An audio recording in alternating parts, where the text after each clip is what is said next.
Sufyan Ats-Tsauri Official.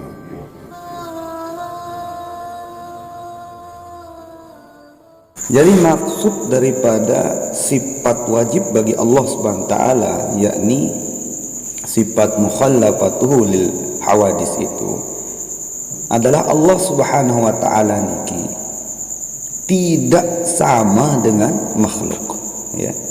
Al hawadis itu maksudnya al makhluqat, artinya makhluk selain Allah Subhanahu wa taala itu makhluk. Maka zatnya, sifatnya maupun af'alnya Allah itu tidak sama. Tidak pada dari makhluk. Allahu mukhalifun li kulli makhluqin min insin wa jin wa malakin wa ghairiha.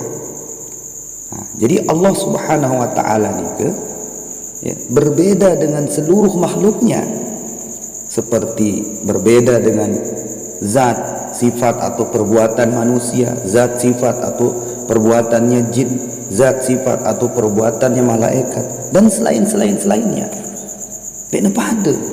Itu makna mukhallafatu lil hawadis itu, bahwa tidak sama Allah Subhanahu wa taala itu dengan segala makhluknya. Gitu. Fala yasihhu ittisafuhu ta'ala bi awsafil hawadis min masyin wa qu'udin wa jawarih, ya. Jadi tidak boleh mensifati Allah Subhanahu wa taala dengan sifat-sifat makhluk, sifat-sifat yang baru, sifat-sifat baru, ya, yang diciptakan oleh Allah Subhanahu wa taala atau selain Allah, seperti sifat berjalan, ya, masyin, atau sifat duduk atau anggota badan. Itu tidak boleh mensifati Allah dengan sifat-sifat seperti itu. Nah, inilah yang ditolak oleh mukhallafatul hawadis, karena mukhallafatul hawadis ini termasuk sifat salbiyah. Jadi menolak daripada hal-hal, ya, sifat-sifat makhluk yang duduk di dalam zatnya Allah itu, maka ditolak oleh sifat mukhallafatul hawadis ini, ya. Tidak sama. Maka keyakinan yang ini, keyakinan maranika itu wajib ada dalam diri kita itu, bahwa ta'ala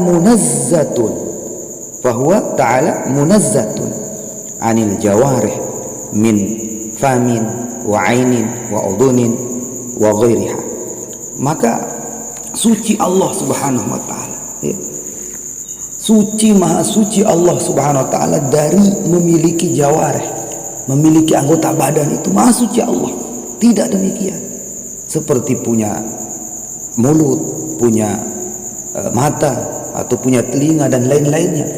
Itu Masya Allah, maha suci Allah. Allah itu tidak memiliki anggota badan sebagaimana manusia, sebagaimana jin, sebagai malaikat.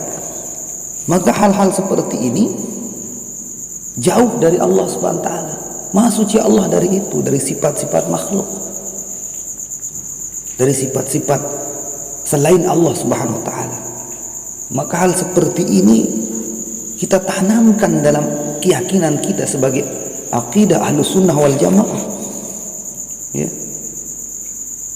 Dan perkara seperti ini, ya, ini kita tanamkan pula pada anak istri kita, keluarga kita, sampaikan tentang bahwasanya Allah Subhanahu wa taala bersifat mukhallafatuhu lil hawadis, tidak sama dengan segala sesuatu, ya. Di dalam Al-Quran pun jelas Allah berfirman, laisa kamitslihi syai', tidak sama Allah itu dengan segala sesuatu, yaitu selainnya, ya. Maka kalau ada ayat-ayat yang menerangkan tentang seperti dalam Al-Quran, yadullahi fauqa aydihim, tangan Allah berada di atas tangan-tangan mereka, itu maknanya kekuasaan.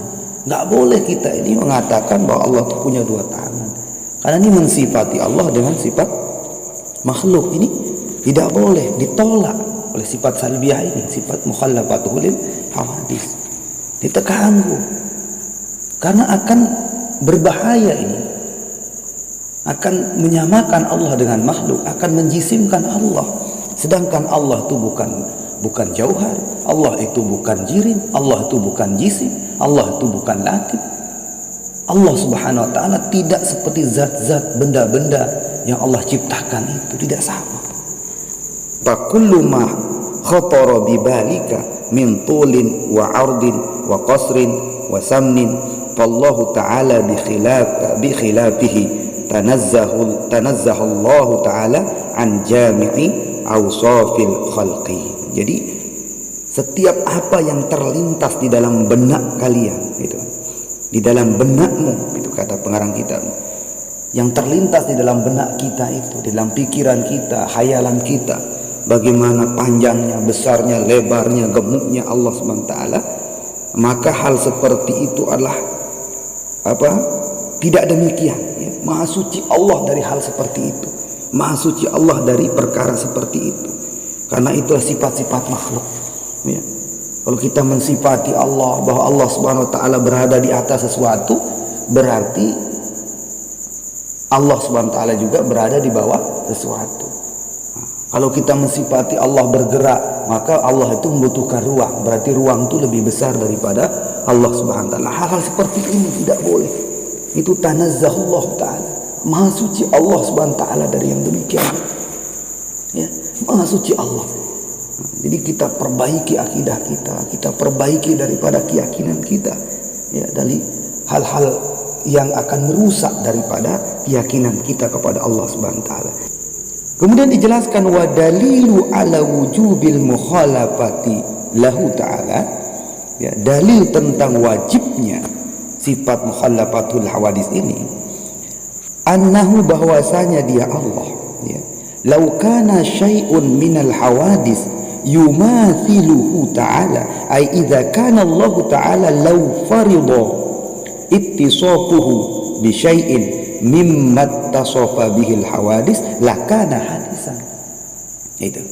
Jadi dalilnya ya, dalilnya itu adalah dalil tentang wajibnya, atas wajibnya sifat mukhallafatuhu lil hawadis ini berdiri atau duduk di dalam zatnya Allah Subhanahu wa ta'ala adalah kalau ada sesuatu dari segala sesuatu yang baru ya, dari segala sesuatu makhluk ya, ia menyerupai daripada Allah Subhanahu wa ta'ala.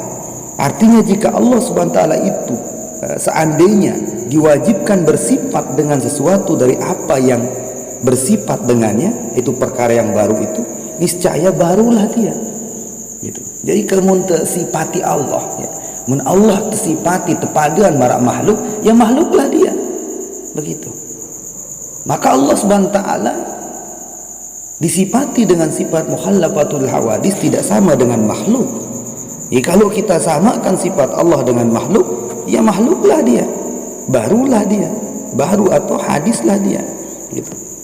Wa idza kana Allah ta'ala hadisan labtaqara ilal muhdis. Nah, jika kalau seperti itu, demikian itu, bahwa Allah itu adalah hadis, maka ia membutuhkan daripada muhdis, membutuhkan daripada yang membaharuinya.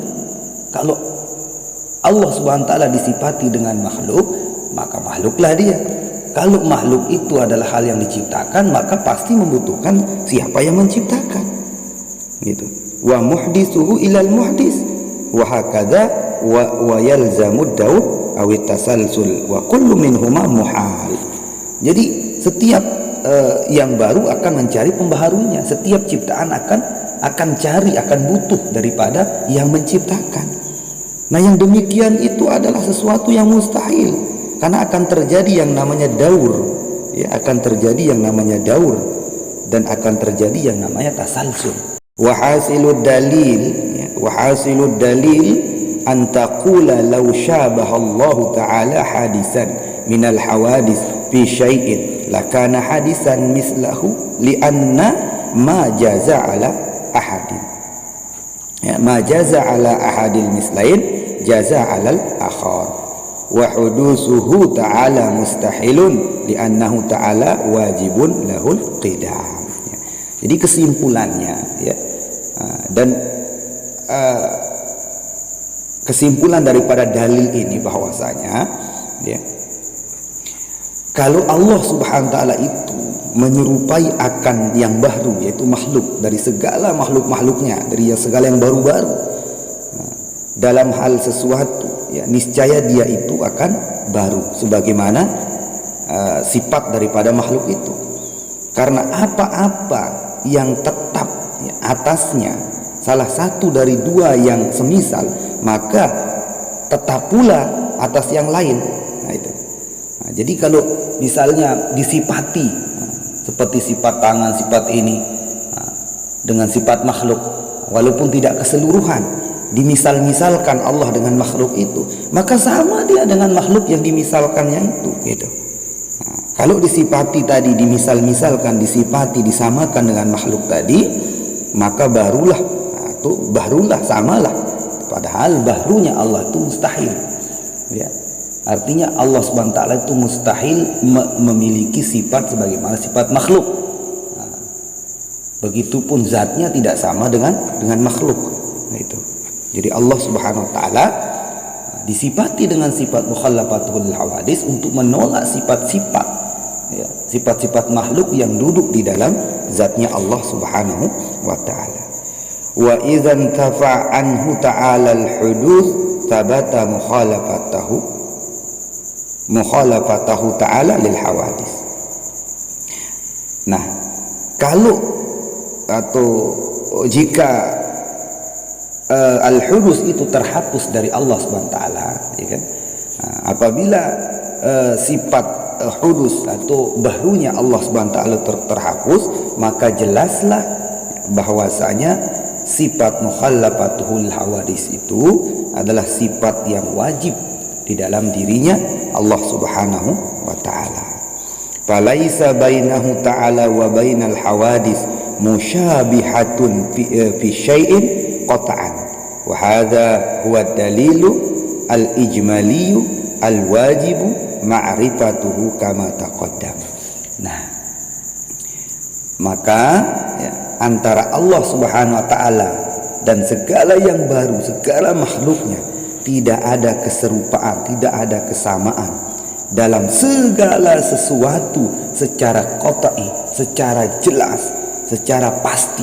Tidak ada kesamaan, baik zat, sifat maupun afalnya Allah Subhanahu wa taala. Dan inilah dalil yang ijmal, dalil ijmali yang wajib diketahui, ya, sebagaimana keterangan di sifat-sifat yang terdahulu. Bahwasanya wajib kita meyakini tentang hal ini, wajib kita mempelajari. Meyakini sesuatu yang wajib bagi Allah Subhanahu wa taala atau sesuatu yang wajib, maka mempelajarinya pun wajib baginya. Maka masukkan keyakinan niki bahwa Allah Subhanahu wa taala niki memiliki sifat mukhallafatul hawadis, tidak sama, tidak nepadu Allah taala niki dengan makhluk, dengan segala sesuatu selainnya. Apapun niki namanya makhluk selain Allah. Nah, bahwa Allah tu tidak pada mara jin, tidak pada mara manusia, tidak pada mara malaikat dan lain sebagainya. Nah, maka hal seperti ini tanamkan dalam keyakinan kita, agar Allah Subhanahu wa taala senantiasa menjaga kita, menolong kita, meluruskan akidah kita, agar kita ini berakidah sebagaimana akidah daripada Ahlus Sunnah wal Jamaah. Sufyan Ats-Tsauri Official.